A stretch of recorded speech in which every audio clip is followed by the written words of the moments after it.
Halo, selamat pagi Pak Akrom. Nama saya Margareta dengan NIM 33180120 dari kelas G akan membahas materi yang sebelumnya pernah diajarkan secara online, yaitu pasar uang. Sebelum kita mendalami materi, saya akan menjelaskan terlebih dahulu apakah itu pasar uang. Apakah itu pasar uang? Pasar uang merupakan pasar yang mempertemukan pihak yang menawarkan dana dan pihak yang memerlukan dana jangka pendek, yaitu di bawah 1 tahun. Pasar uang menjadi sebuah wadah tempat pertemuan antara pemilik dana dengan calon konsumen, baik bertemu secara langsung ataupun melalui broker atau yang bisa disebut dengan perantara, atas transaksi permintaan atau penawaran terhadap sejumlah dana atau surat-surat berharga jangka pendek. Pasar uang atau money market merupakan pasar yang menyediakan sarana pengalokasian dan pinjaman dana jangka pendek. Hal ini yang membuat pasar uang sebagai pasar likuiditas primer. Seperti pasar modal, pasar uang merupakan sarana bagi investor dalam melakukan investasi dan mobilisasi dana. Ciri-ciri pasar uang. Yang pertama adalah transaksi jual beli tidak terikat pada tempat tertentu. Yang kedua adalah hanya memenuhi dana jangka pendek. Dan yang ketiga adalah mekanisme pasar uang lebih menekankan pada pertemuan antara pemilik dana dengan pihak yang membutuhkan dana.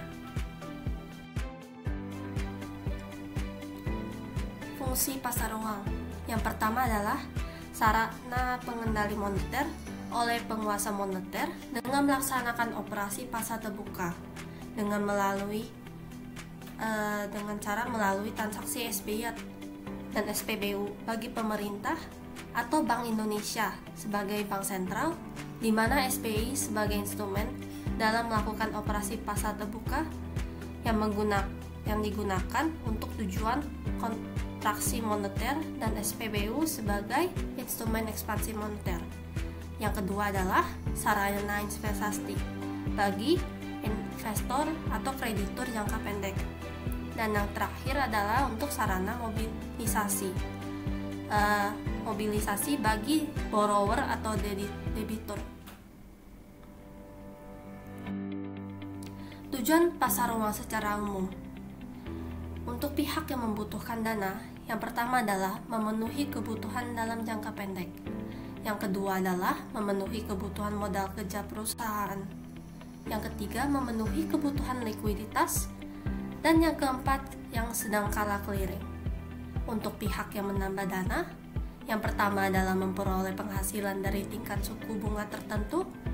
Yang kedua adalah ikut membantu pihak-pihak yang sedang kesulitan uang. Dan yang ketiga adalah untuk spekulasi. Pelaku-pelaku di dalam pasar uang adalah yang pertama, bank, yayasan, perusahaan, lembaga pemerintahan, individu atau rumah tangga, dan yang terakhir adalah lembaga-lembaga keuangan lainnya. Kelebihan pasar uang. Yang pertama adalah sarana untuk mencari pinjaman dana jangka pendek bagi perusahaan yang mengalami kesulitan likuiditas. Yang kedua adalah sarana untuk mendapatkan kelebihan dana yang dimiliki oleh badan usaha. Resiko pasar uang yaitu yang pertama adalah resiko pasar, yang kedua adalah resiko reinvest, ketiga adalah resiko gagal bayar, keempat adalah resiko inflasi, kelima adalah resiko valuta, yang keenam adalah resiko likuiditas, dan yang terakhir adalah resiko negara.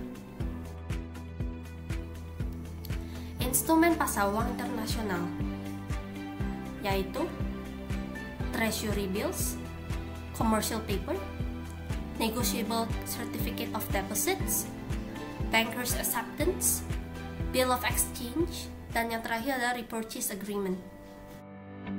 Sedangkan instrumen yang diperdagangkan dalam pasar di Indonesia pada saat ini adalah Sertifikat Bank Indonesia atau biasa disebut dengan SBI, Surat Berharga Pasar Uang, Sertifikat Deposito, Commercial Paper, Call Money, Repurchase Agreement, Bankers Acceptance, dan Promissory Notes.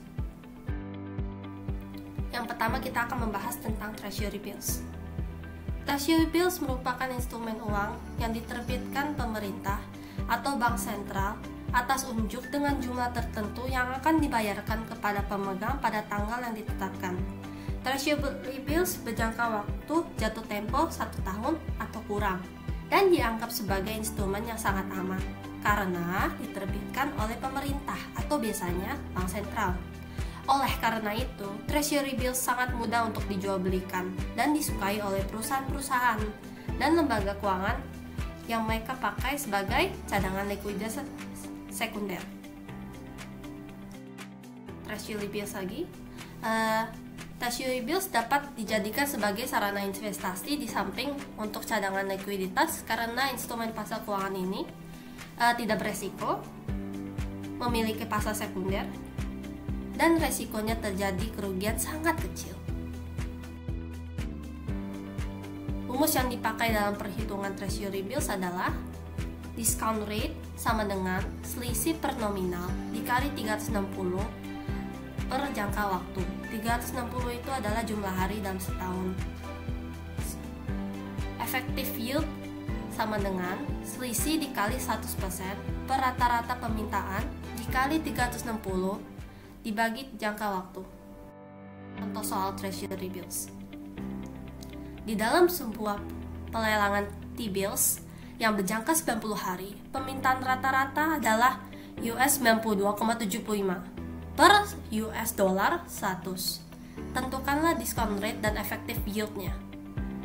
Maka untuk mencari discount rate-nya, kita menggunakan rumus sebelumnya yaitu selisih per nominal. Selisihnya adalah 100 US dollar dikurang 92,75 per 100 dikali 360 dibagi 90 hari yaitu 29%. Dan untuk mencari effective yield US 7,25 yaitu selisih tadi 100 dikurang 92,75 dikali 100% per 92,75 dikali 360 hari per 90 hari.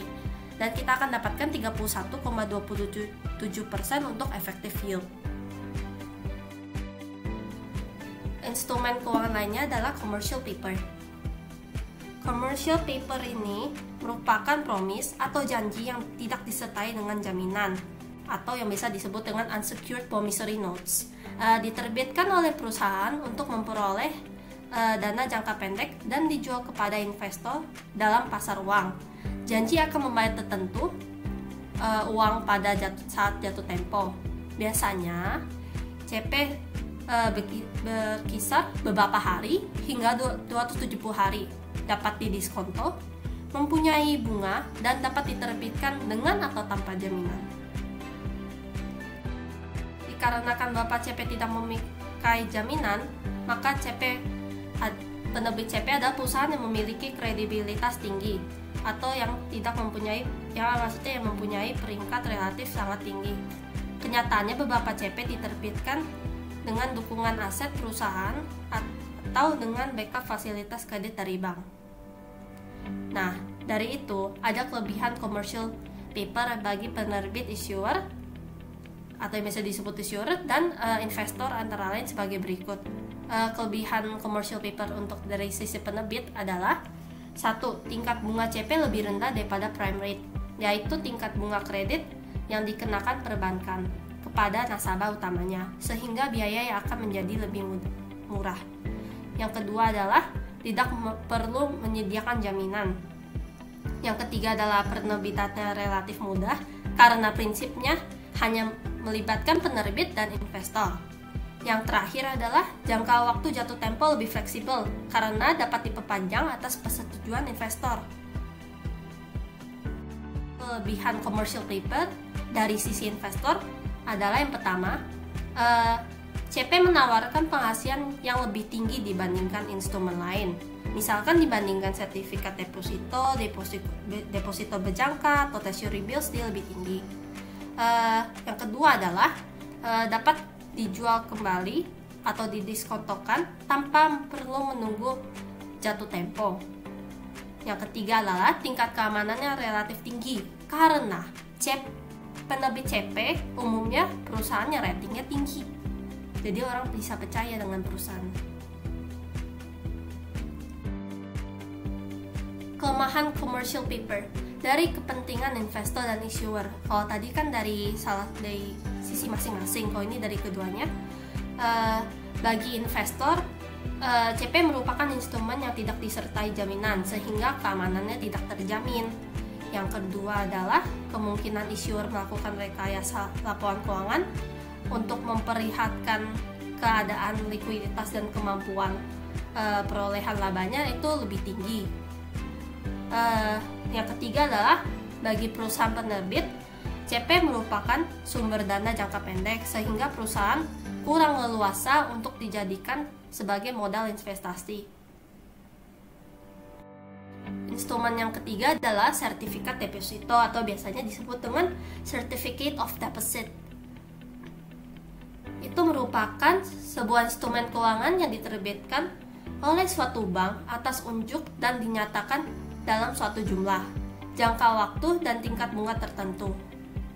Ciri pokoknya yang membedakannya dengan deposito berjangka adalah dapat dipindah tangankan atau dijual belikan sebelum jangka waktu jatuh temponya melalui lembaga keuangan lainnya, misalkan discount houses or merchant bank. Selain itu, deposito berjangka selalu diterbitkan dengan atas nama, sementara sertifikat deposito itu atas unjuk.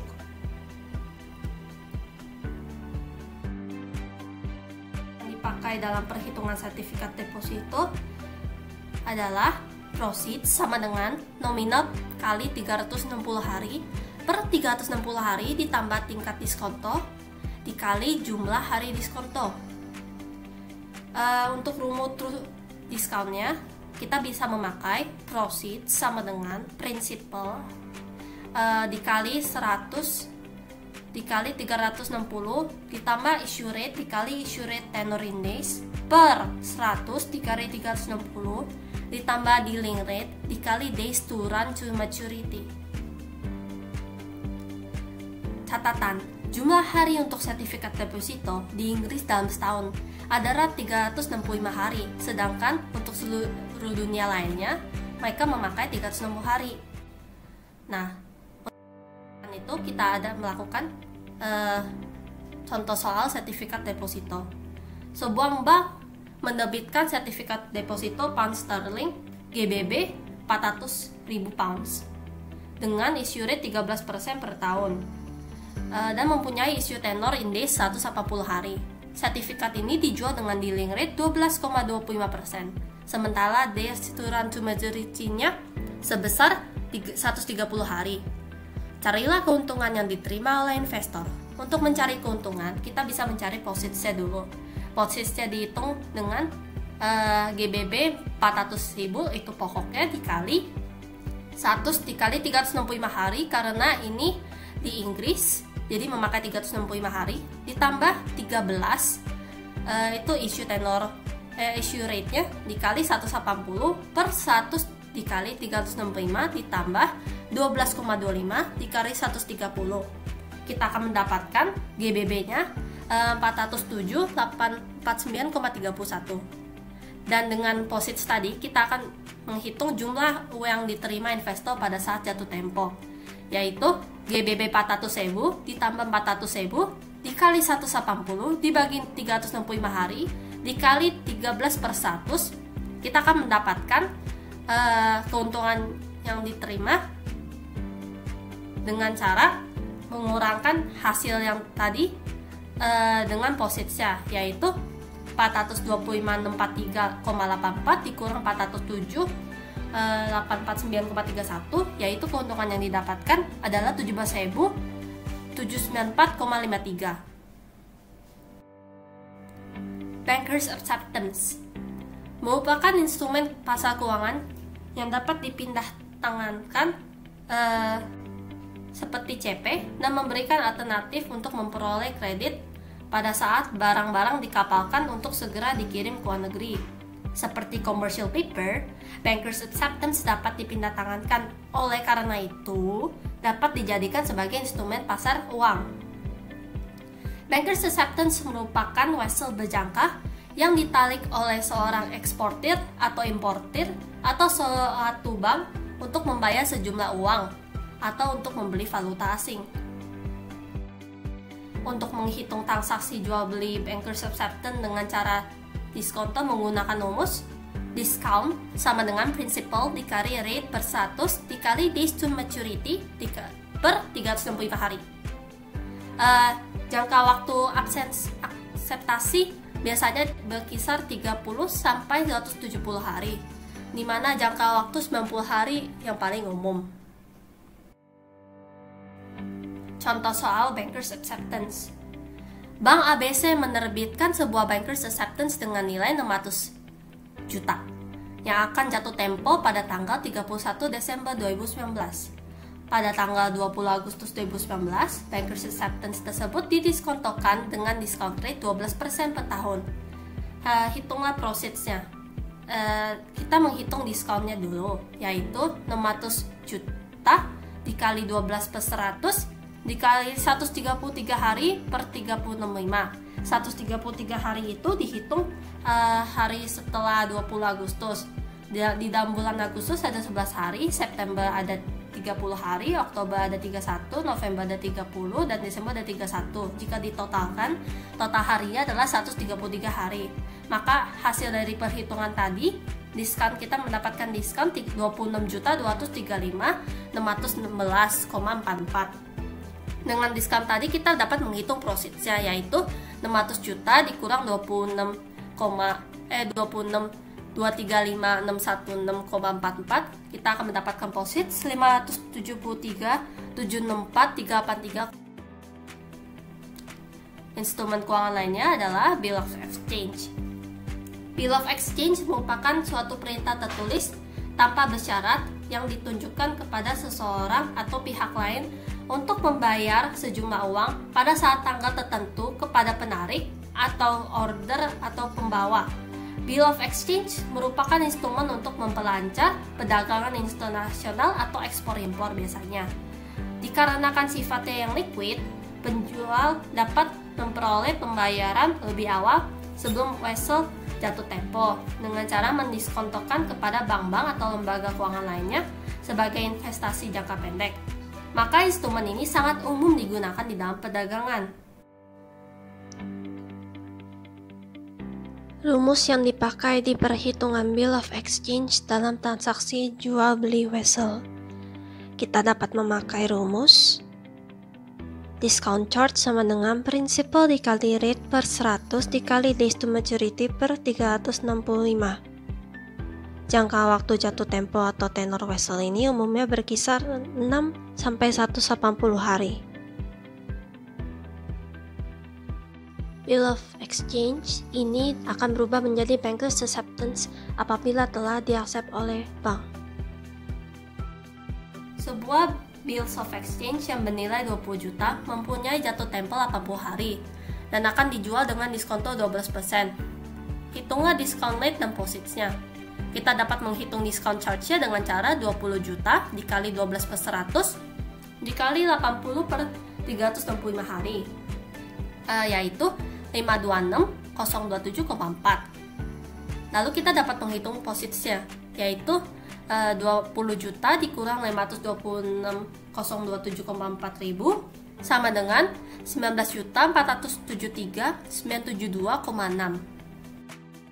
Repurchase Agreement.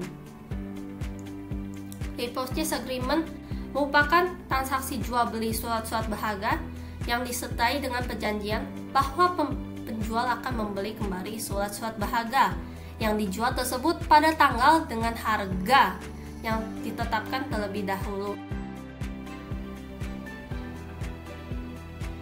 Contoh repurchase agreement adalah untuk instrumen, sertifikat Bank Indonesia, surat berharga pasar uang, sertifikat deposito, commercial paper, dan treasury bills. Rumus yang dipakai untuk menghitung jumlah yang harus dibayar kembali akibat diadakannya repo adalah jumlah pokok dikali 1 ditambah repo rate dikali jumlah hari jatuh tempo per 360. Contoh perhitungan repo. PT Bank XYZ pada tanggal 1 September 2018 mempunyai SBI dengan jumlah pokok Rp 2 miliar yang akan jatuh temponya bersisa 90 hari. Untuk memenuhi kebutuhan likuiditas pada Bank XYZ, dipinjamlah dana sebesar 1,9 miliar untuk jangka waktu 70 hari dengan tingkat bunga 15%. Pada hari yang sama, Bank JKL memiliki kelebihan likuiditas untuk jangka waktu 70 hari dengan tingkat bunganya 15%. Bank XYZ dan Bank JKL melakukan sebuah negosiasi dan mereka sepakat dengan tingkat diskonto SBI dijaminkan 16%. Hitungan reponya. Kita dapat menghitung terlebih dahulu prosesnya, yaitu 2 miliar dikali 360 per 360 ditambah 90 dikali 16%, yaitu 1,9076923 miliar. Dan kita dapat menghitung reponya, yaitu nilai yang tadi dikali 1 ditambah 15% kali 70 per 360. Kita akan mendapatkan reponya sebesar 1,9191667 miliar. Sertifikat Bank Indonesia, yaitu merupakan surat berharga atas unjuk dan rupiah yang diterbitkan oleh Bank Indonesia sebagai pengakuan utang berjangka waktu pendek dan dapat dijual belikan dengan diskonto. Biasanya SBI merupakan salah satu mekanisme yang digunakan Bank Indonesia untuk mengkontrol kestabilan nilai rupiah. SBI yang diterbitkan dan ditawarkan dengan sistem lelang, pada dasarnya penggunaannya sama dengan Treasury bills di pasar uang Amerika Serikat. Rumus untuk menghitung nilai tunai atau prosit SBI. Kita dapat menggunakan prosit sama dengan nilai nominal dikali 360 per 360 ditambah tingkat diskonto dikali jumlah hari jatuh tempo, atau prosit sama dengan nilai nominal per 1 ditambah tingkat diskonto dikali jumlah hari jatuh tempo per 360. Ada juga rumus untuk menghitung hasil efektif yang diperoleh. Kita dapat menggunakan rumus EY sama dengan PT1 minus PT0 per PT0 dikali 360 per jumlah hari jatuh tempo. PT1 adalah harga jual beli SBI, sedangkan PT0 adalah harga beli SBI. Contoh soal transaksi jual beli SBI. Bank Indonesia menerbitkan SBI yang bernominal 20 miliar yang berjatuh tempo 3 bulan atau 90 hari. Bank X membeli SBI tersebut same day settlement. Bank X menyimpan SBI tersebut selama 1 bulan atau 30 hari. Setelah itu Bank A menjual SBI tersebut dengan discount rate yang sama, yaitu 12%. Maka kita mencari proceeds saat kita membeli dengan cara 20 miliar dikali 360 per 360 ditambah 90 dikali 12%, sama dengan 19 miliar 417 juta 475.728,16. Dan proceed saat menjual SBI itu lagi dengan cara 20 miliar dikali 360 per 360 ditambah 60 dikali 12%, maka kita akan mendapatkan 19 miliar 607 juta 843.137,25. Dengan hasil ini kita akan mendapatkan hasil efektif yang diperoleh, nilai prosit saat menjual kembali dikurang nilai prosit saat membeli per nilai prosit saat kita membeli dikali 360 per 30, yaitu kita akan mendapatkan hasil efektif sebesar 12,8%. Terima kasih sudah menonton video saya. Apabila ada salah perkataan, saya ucapkan minta maaf.